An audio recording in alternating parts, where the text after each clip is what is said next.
Hey everybody, Jeri here, and I thought I would come on and show you some of the work that I've been doing lately. I've been making a lot of hexagons. I've been taking them, if I go out somewhere, I have them in a little box, and if I go to the pool, if I'm in the car, it doesn't matter, and I've made well over 400 of them now, and I've started to formulate a plan of what to do with them, and I thought I would come on here and share with you some of my thoughts and some of the things that I've been doing while I'm creating these hexagons, and I hope you enjoy seeing what I've been up to. I started out by using these Yosin paper pieces that you buy already cut. I love them. They're really heavy duty. You'll be able to reuse them like a million times, and I love them. There's 400 pieces in this little box, and I thought 400 pieces, oh, that's more than enough. Well, as it turns out, I'm going a little hexie crazy. I decided to make a full-size quilt for my bed. I have a king-size bed, and so I put some of these on my wish list, and somebody said, oh, you know, you should buy a punch. So let's stop for a second and talk about the punch. Because once I realized that I was going to make a lot of these, I did start to consider the punch. And it was very confusing. So the punches are measured across this way, okay? And we, as stitchers of hexagons, we measure it this way. So this is a 1-inch paper piece. But if you look on Amazon, for example, for a punch, you have to get a 2-inch punch. The 2 inches, they measure it across this way. So a 2-inch across this way will give you a 1-inch hexagon punch. Does that make sense? So then I was looking for a 1.5-inch punch. And if you want a 1.5-inch side, you will need to get a 3-inch across, okay? I don't know if there's such a thing if you wanted a 2-inch one, because I have the big ones. I was making these too. These are 2 inches. I haven't seen a punch that big, so I'll have to buy these. Anyhow, I was gifted a package of these, and I haven't opened any of my Amazon gifts, but I opened this one because I felt that it was these paper punches in the bag. I could feel it, and I ran out. Over 400 pieces of this already. So I did open it. There was no name inside, and I'll address that in one of my visual diaries. But if you happen to be watching this and you bought me that, please let me know who you are so I can say thank you. So thank you to whoever bought me that out there. All right, if I never find out, I'll be sad.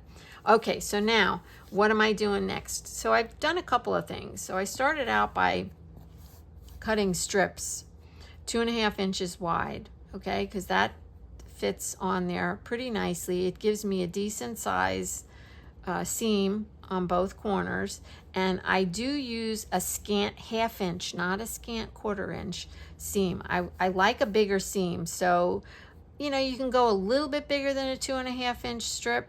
That would be fine. So when I first started, I was grabbing to take these in the car, so I wasn't cutting the squares out ahead of time like this. So I was just grabbing these strips, and what I would do is lay the piece down like that and cut this out. So you could absolutely do that too if you wanted to, because maybe you don't know how many of these you want to make, blah, blah, blah. Okay, so once I realized that I was going crazy and I was going to make like a large quilt, then I said to myself, well, I need to figure out what kind of a pattern I want to use now that I've got hundreds of these hexagons done. And I didn't take into account when I first started, like I was going to do anything special. So I might have 1 of this one, 2 of this one, 4 of this one, and I just, whatever. And then last week I said, Jeri, you better figure out what you're doing so you don't just keep making these like, and they don't make any sense. So I did, and I'm going to show you what I have so far, and I really love it. If I wind up not using the pattern that I'm going to show you in a minute,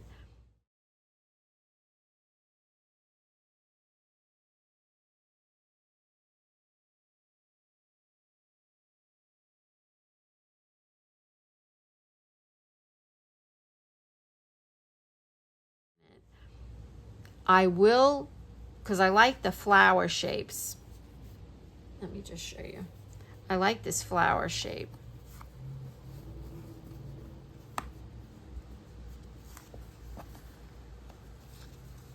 So if I don't have the flowers interlocking, let's just say, and I definitely am going to put a yellow one in the center. If I don't have them interlocking, which is how I have them on my design board now, the next option would be to get a piece of neutral, like what's here on my little board, and cut out a square and applique these onto the square and then stitch them together. So that's my second option.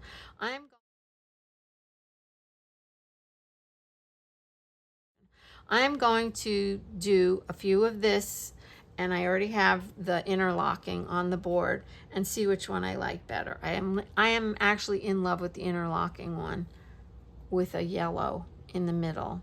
Okay. All right. So let's set these aside. So now once I've decided I'm going to make these little flower shapes, I know I need 6 of these. So then I started to cut out strips and cut six little squares.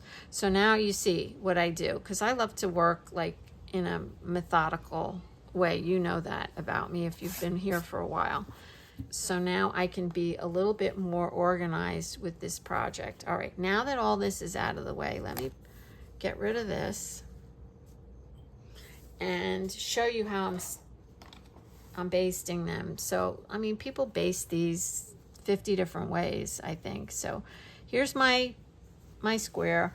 I'm using a size 3 bow and needle, and I put a great big knot, and I am using thread that I want to use up. So I'm not using great thread, and this is old thread, but it's really strong. So if you use old thread, just make sure that it's strong enough to hold up to whatever it is you're doing. I just wanted to get this spool empty. I've been watching a lot of Jennifer Clouston's videos, and she's been paper piecing for 40 years. So she has this little wooden thing with this a dowel across that she puts her thread on. I don't have anything like that. If I see one in a thrift store, you can trust me, I will buy it. But meanwhile, she suggested just put your thread spool in a glass container and leave part of it out. I'm going to tell you, game changer. My thread was in the cushions of my sofa more often than it was in my hands. So I love this idea. Okay, and here's my little pin cushion with my basting needle, and this is my sewing my hexes together needle, which I am nowhere near ready to do that. Okay, so I put that in the middle, and then because it's plaids and stripes, I can see that it's straight, and you do want to make sure that you put your paper pieces down on your cloth straight. You don't want them like wonky, because there is the straighted grain to think about when you start to put the whole thing together. You don't want it to be too stretchy and crazy. So I attach the paper to the square first, and I keep my knot on the outside. This is the right side, okay? Now the cloth that I'm using is basically doesn't have a right or wrong side for 99 9/10% of the time. So I just don't even have to worry about that. I just pick it up and you know, put my paper piece down. So once I do that, then I start to fold over. Now I'm on the wrong side. I'm on the right side rather, I'm sorry. My thread's on the right side. So I'm going to come up in the center of that one side, and then I'm going to make sure that everything is tight up against the paper, and then you're going to make sure you fold over your corner so it's nice and crisp, and then go down. And you're going to do that all the way around. So I do a stitch in the middle of the inch, and then I do one in the corner. That's what I'm doing for the 1-inch hexagon. When I did my bigger hexagon, I did more stitches when I did my 2-inch one. So in the middle. Now, if you need a thimble, by all means, use a thimble. Okay, I have a thimble here. Sometimes if after I'm doing this for, you know, an hour and a half, my finger starts to get sore. So I'll put my thimble on, see, and just push it through. And go all the way around. And you can feel it on this side. Your fingers are here, so you can feel if there's any bubbles or wrinkles or whatever. I will tell you, if the cloth is too wrinkled, I do iron it, because I want to get a nice accurate hexagon. So when you come back around to the last section, just make sure you have enough cloth here. Sometimes the whole thing shifts a little if you're not careful. Okay, so now here's the last one. So you just kind of push that up if you have a fingernail, and then pull that down. And I like to make sure that it's nice and tight against there. Up from the front and then down. Now, you're not done.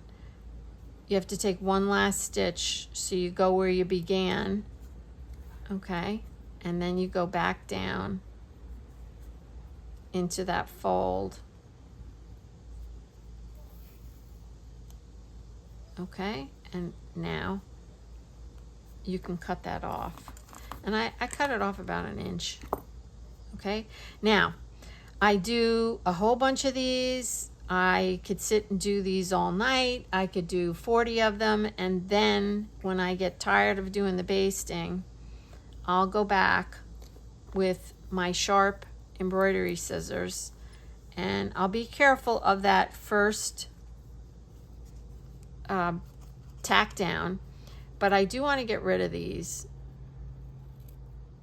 just because I just want to make it neat and tidy, and I just kind of go around the whole thing just like that. And I really like using this sharp embroidery scissor with the nice sharp point. And that's it. Okay, so you might wonder why I didn't cut the, I'm going to call them wings. I don't know why. You might wonder why I didn't cut this off first and then just fold it over. I did try that way, where I just went like this and maybe cut a stack of them and just cut this off. It would make more sense if you did a stack at a time. But I found that sometimes when I was stitching this, it would shift a little bit. And then by the time I got back around, I had just a little bit of a seam allowance there. I think that makes sense, right? So I was thinking, let's try it together. If I put a little bit of glue on the paper, if I did cut it out ahead of time. See, now that's not even right there. Okay. Maybe this would work. I don't know if the glue would be a problem later getting the paper out or not. So it definitely is holding on to it nicer to put that little dot of glue there.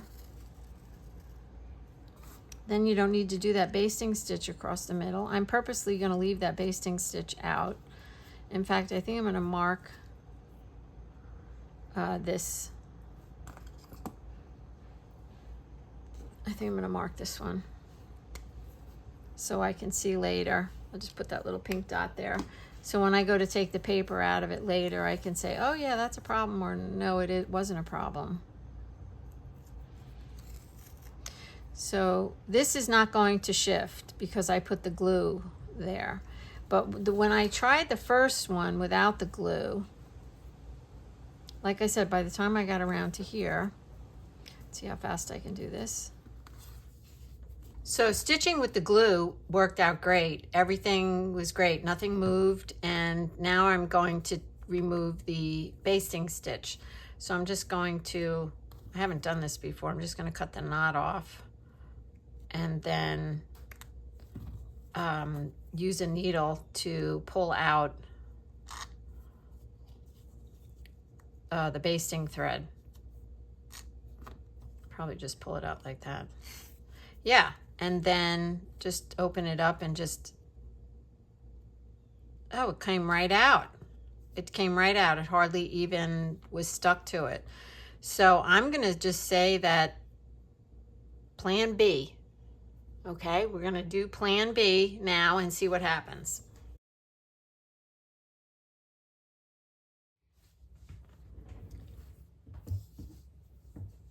So I wanted to show you a second alternative method for doing this, because this is what I noticed when I was making the video for you, and I glue sticked one of these down.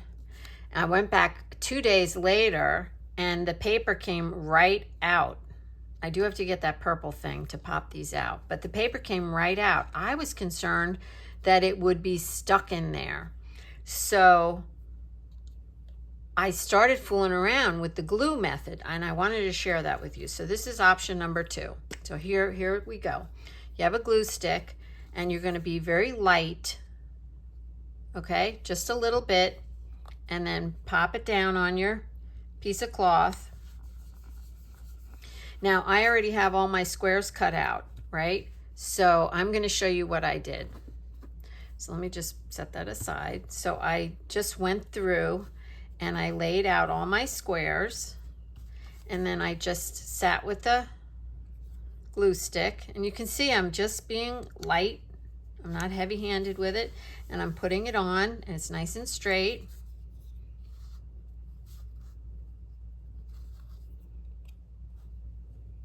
And because it's got glue there, it's not going to shift when you're basting. And you know me, I'm always overthinking everything, but that's how I perfect my processes. I just keep going. So there you go. We've got 4 of them glued down. All right, now, because I find that it's so much easier to cut this strip out, like I told you, 2.5 inch strip, I'm going to keep doing that. But now, guess what? This is really the fun thing. So now I'm going to cut these wings off. And you're going, well, cut them off one at a time. No. So here's what I'm doing. I'm layering them, putting them together. And when you just take your finger and go like that, you're lining them all up. Okay. Now I can feel these are all lined up. Now, are they going to be 150%? Probably not. And now I'm going to trim them off. And I'm still leaving a really healthy scant 1/2 inch seam allowance.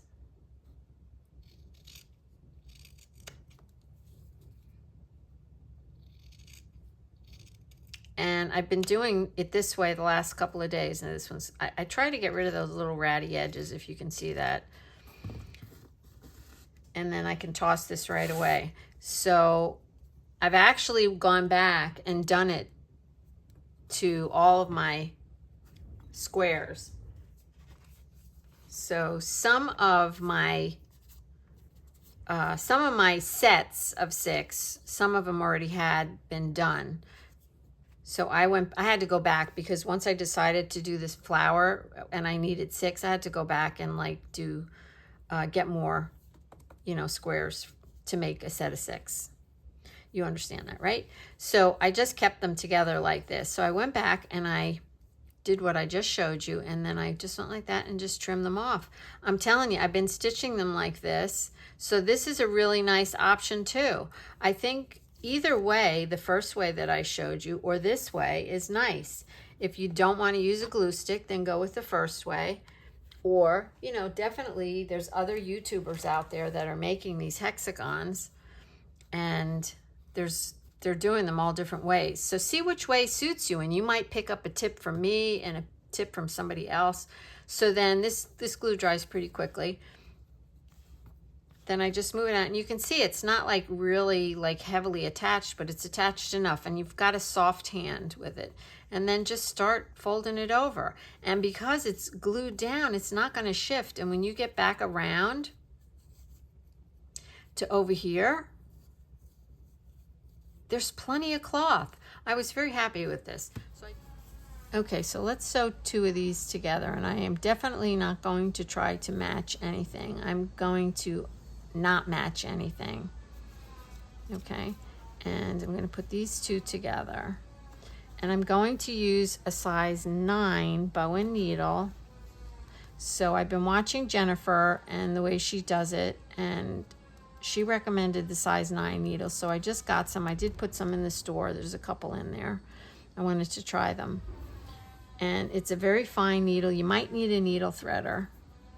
And it's doubled. The thread's doubled. And I'm using this Metler silk thread, and I'm, again, putting it in a jar.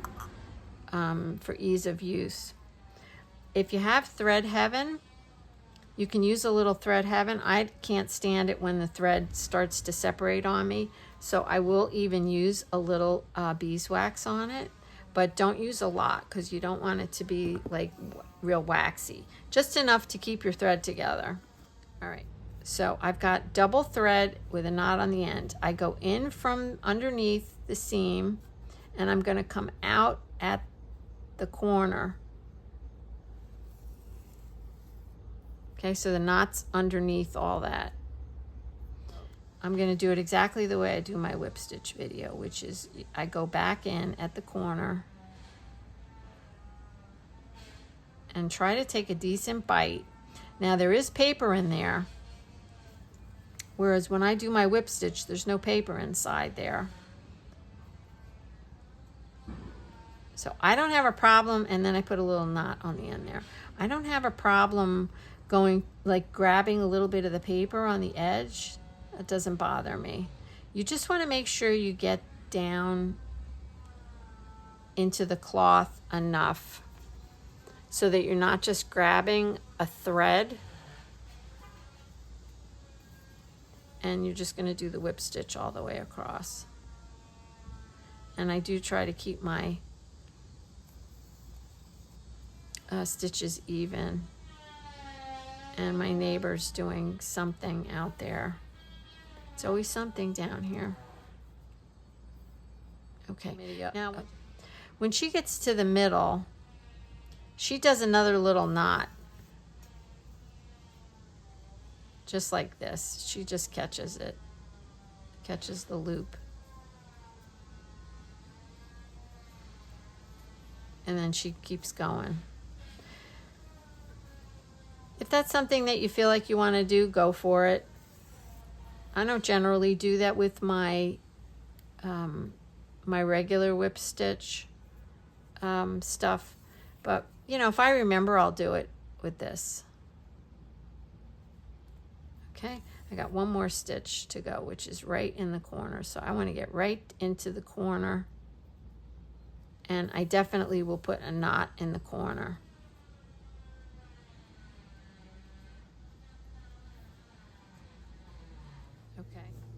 So this is how I'll be stitching them together, but I'm not ready to do that yet. And I also wanted to add, I did put a little note in the video somewhere that I like to use gray thread when I'm stitching scrap cloth. It seems to just disappear. All right. Okay, I thought it would be interesting to talk about how many hexagons you might need for a project, because they're not square, so it's not real easy to calculate it. However, if you have a ruler, take a ruler and just, I'm doing a pattern, and I think that's why it becomes so convoluted. So I want to know how many flowers I need, and my pattern is all interlocking, so that's a whole nother story. But just say you were just doing random hexagons across a quilt, right? And with no pattern. An easy way, or I won't say easy, but a way to figure out how many you might need is to measure the width of your hexagon. So mine is 1 3/4 inches. Now this is a 1-inch hexie. And the problem with trying to look this up on the internet is that Some people say this is an inch. Some people measure it this way. Some people measure it that way. So you're not getting really good information when you Google it. But I will tell you, if you make your pattern or just lay out your hexagons and measure it, it's 1 3/4 inch. So say you wanted to make a king size quilt that happens to be 108 inches, right? 108 by 108. You would divide 108 by 1 3/4. So I did that and I got almost 62. So let's just round it up to 62. So I know if I put 62 of these like this, I would get somewhere around 108 inches, right? But I want to do a pattern. Okay, so bear with me for a second. Hang in there. Hang in there. And if this is TMI, then just, fast forward. But I just thought it was worth mentioning. Okay, so now I want to do a flower. So I'm not 100% sure how many I need, but let's say now to measure this way, to measure how many rows now would I need going down. Because this way, when you measure it this way, it's different. So here, that's an inch. This is 2 inches. And this is another inch. So what am I saying? So I got 1, 2, 3, 4 inches that way for 3 rows. You see that? And I'm going to stop there because then you're going to get into this, the fact that it's a flower shape. So what I'm going to do is I'm waiting for my graph paper to arrive from Pennsylvania because I have hexagon graph paper at home. I don't want to buy more. And when it comes, when my dear husband brings it down, I will color in and see what happens.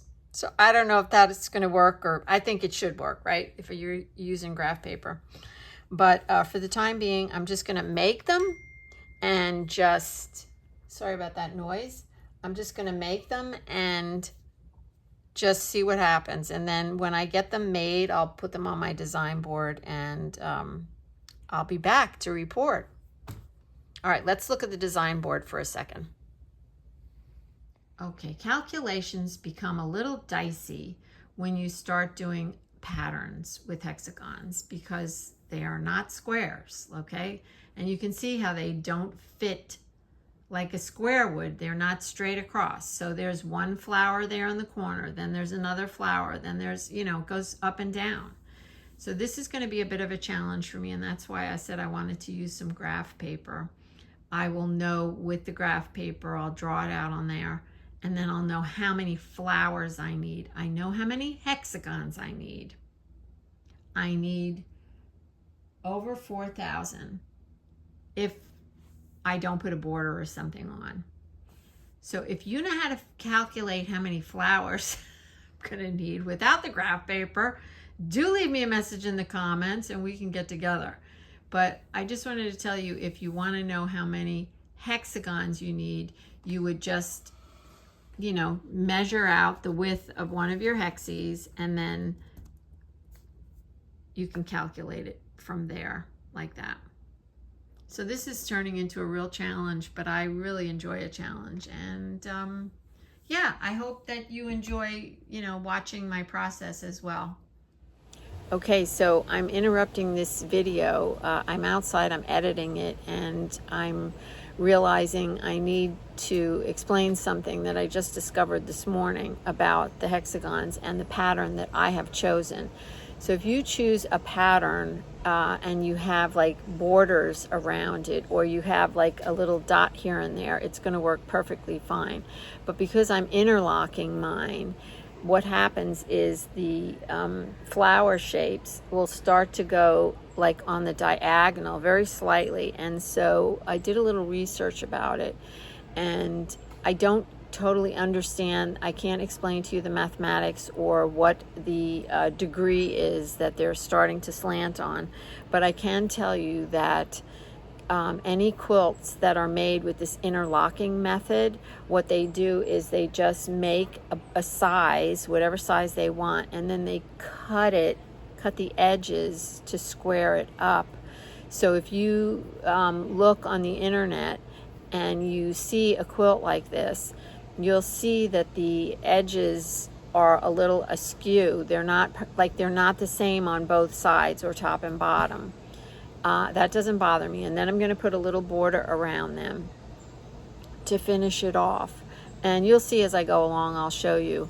But I don't really remember hearing anybody discussing this when they're doing interlocking. So if you have anything to add, I would love to hear it.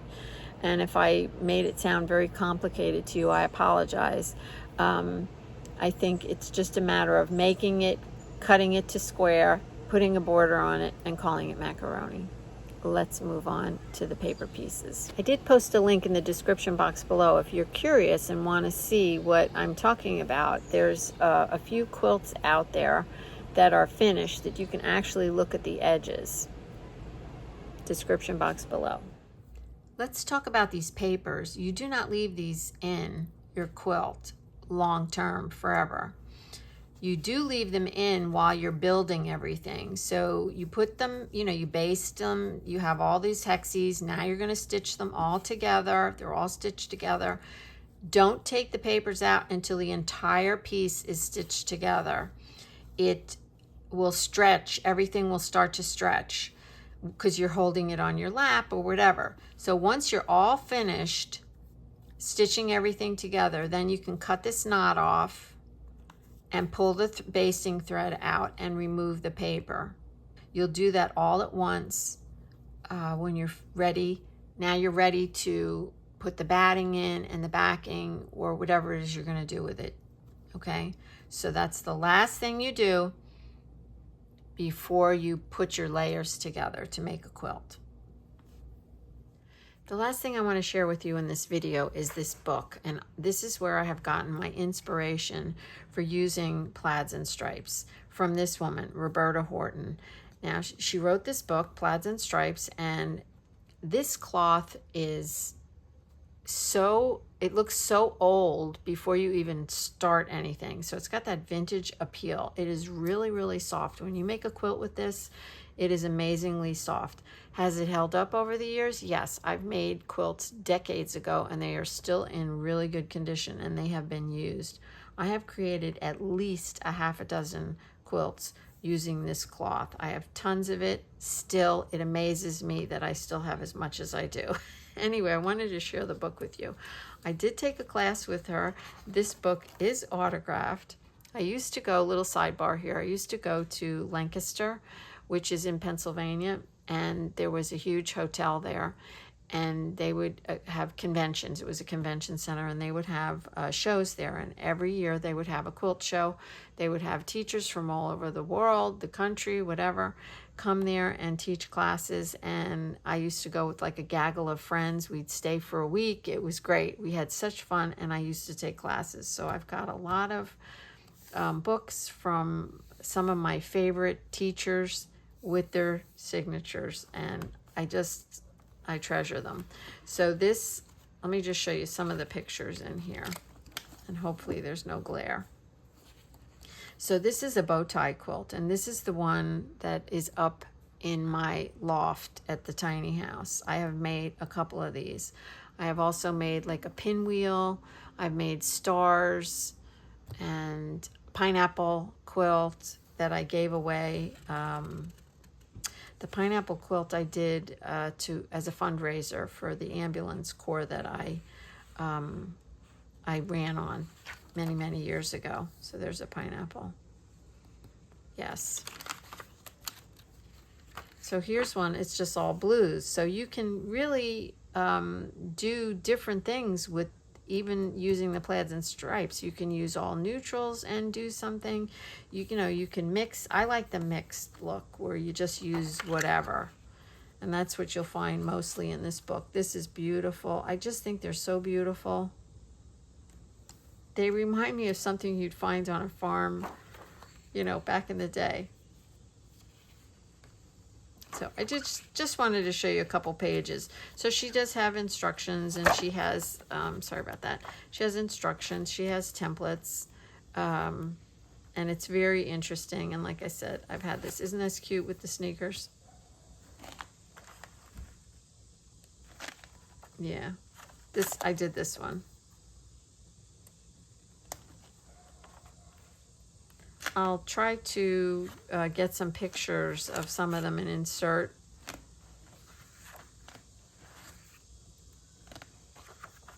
But I know I have a whole box full of photographs of all the quilts I've made over the years. It's down in the warehouse at home, and I haven't seen that box for years.